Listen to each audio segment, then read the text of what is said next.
জয় মা চামুণ্ডা। 28 ডিসেম্বৰ 2024 শনিবাৰৰ বিষয়ে আমি ৰাশিফল ক'বলৈ ওলাইছো।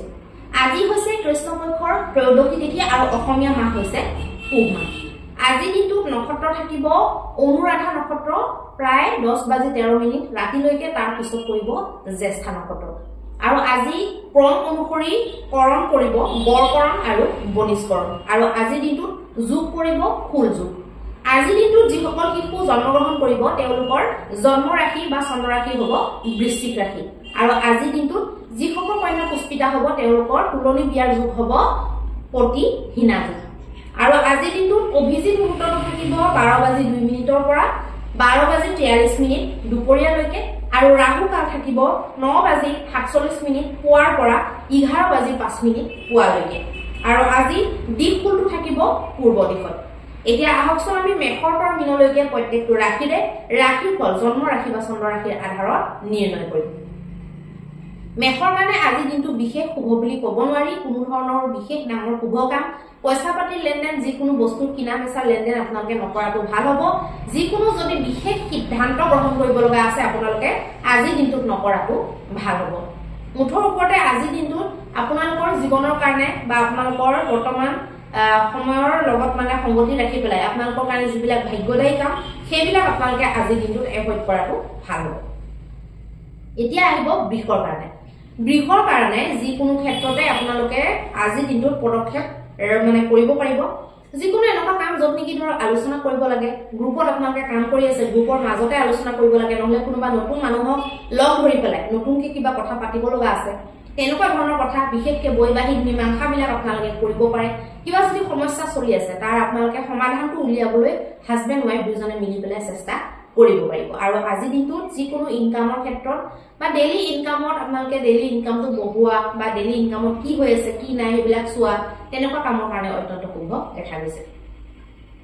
এতিয়া আহিব মিথুন ৰাশিৰ কাৰণে। মিথুন ৰাশিৰ কাৰণে বিশেষ এটা বহুত বেছিকে শুভ নহয়, কিন্তু যিকোনো কামত আপোনালোকে নিজ পৰাক্ৰমৰ দ্বাৰা যিকোনো কষ্ট, যিমানে কষ্টৰ কাম নহওক লাগিলে আজিৰ দিনটোত আপোনালোকৰ পৰাক্ৰমটো বৃদ্ধি হ'ব। আৰু যিমান কষ্টকৰ কাম নহলেও আজিৰ দিনটোত আপোনালোকে কৰি শেষ কৰিব বা আপোনালোকৰ কৰি শেষ কৰিবলৈ ধৰক মন যাব।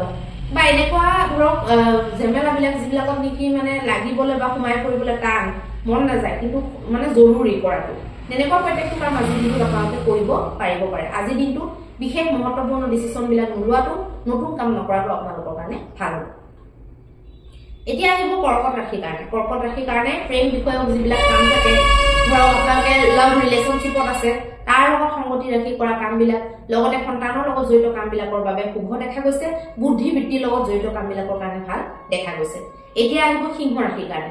সিংহ ৰাশিৰ কাৰণে আজিৰ দিনটোত বন্ধু বৰ্গৰ লগত তৰ্কাতৰ্কি কৰা, বন্ধু বৰ্গৰ লগত বেয়া হোৱা বা বন্ধু বান্ধৱক বিশ্বাসঘাতকতা কৰা, এইবিলাক কাম আপোনালোকে একদম দূৰত ৰাখিব। আৰু আজি মাক দেউতাকৰ লগত কোনো ধৰণৰ তৰ্ক বিতৰ্ক নকৰিব। আৰু আজি চকু মুদি কাকো বিশ্বাস নকৰাটো আপোনালোকৰ কাৰণে ভাল হ'ব। বহুদূৰ যাত্ৰা আজি আপোনালোকৰ কাৰণে ভাল নহ'ব। এতিয়া আহিব কন্যা ৰাশিৰ কাৰণে। কন্যা ৰাশিৰ কাৰণে আজি পৰাক্ৰম বৃদ্ধি। তেওঁলোকৰ জীৱনৰ যিকোনো কামত আজিৰ দিনটোত যদি একদম উঠি পৰি লাগে সেই কামটো কমপ্লিট হোৱাৰ সম্ভাৱনা আছে। খেলুৱৈ হওক, বিদ্যাৰ্থী হওক, যিকোনো ন শিকাৰৰ কাৰণে আজিৰ দিনটোত পুৰা উঠি পৰি লগাৰ কাৰণে খুব ভাল দিন দেখা গৈছে। নিজ পৰাক্ৰমৰ দ্বাৰা আজি আপোনালোকে নিজৰ যিকোনো কাম সম্পন্ন কৰিব পাৰিব। বিদ্যাৰ্থীসকলে যদি বেলেগ বস্তুত যদি নিজৰ পৰাক্ৰমটো ধৰক নখটুৱাই পঢ়া শুনা বা নিজৰ কৰ্চত খটুৱাও বুলি ভাবে, তেতিয়াহ'লে অত্যন্ত শুভ হ'ব।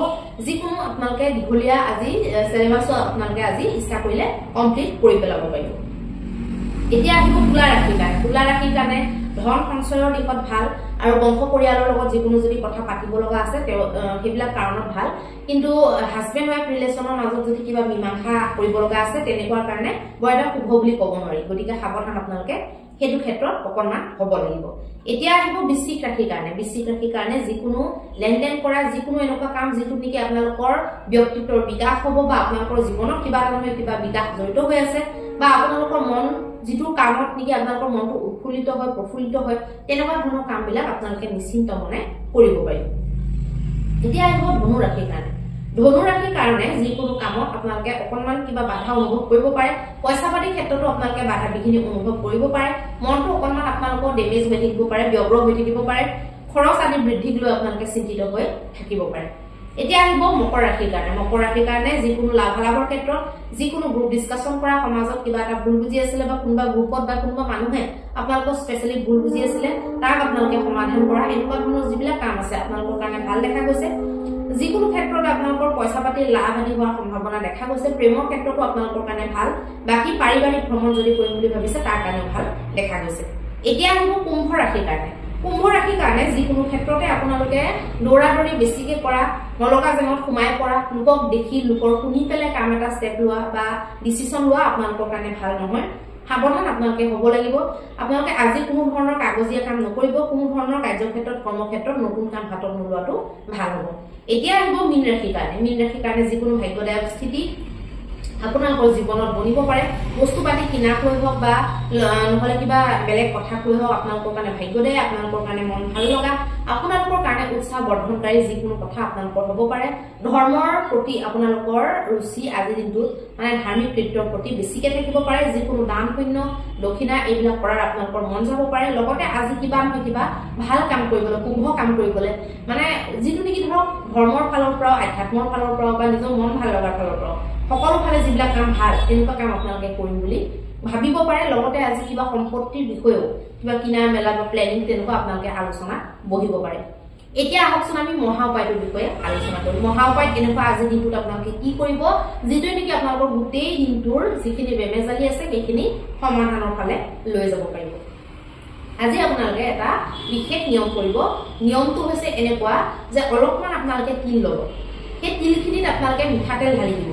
অকণমান ডাঙৰ মাটিৰ পাত্ৰ এটাত ল'ব বা ডাঙৰ মাটিৰ চাকিত ল'ব, তিল ল'ব। তিলতে আপোনালোকে তেলখিনি ঢালি দিব। তাতে আপোনালোকে 108টা লং দিব। পাত্ৰটো কিন্তু ডাঙৰ হ'ব লাগিব। তাৰপিছত আপোনালোকে জ্বলাই দিব, চাকি গছ জ্বলাই দিব আৰু তাৰ ওপৰতে অলপমান কৰ্পূৰ দিব। এই চাকি গছ আপোনালোকে যিকোনো মন্দিৰত বা আহত গছৰ তলত আপোনালোকে জ্বলাব পাৰে। ৰাতিপুৱা আপোনালোকে যদি 6 বজাৰ ভিতৰত যদি বা 6:30 বজাৰ বা 7 বজাৰ ভিতৰত যদি এই কামটো কৰিব পাৰে তেতিয়াহ'লে 7 বজাৰ ভিতৰত বুলিয়ে ধৰক 7টাতকৈ দেৰি হ'ব নালাগে। এই কামটো যদি আপোনালোকে কৰিব পাৰে অত্যন্ত শুভ ফল লাভ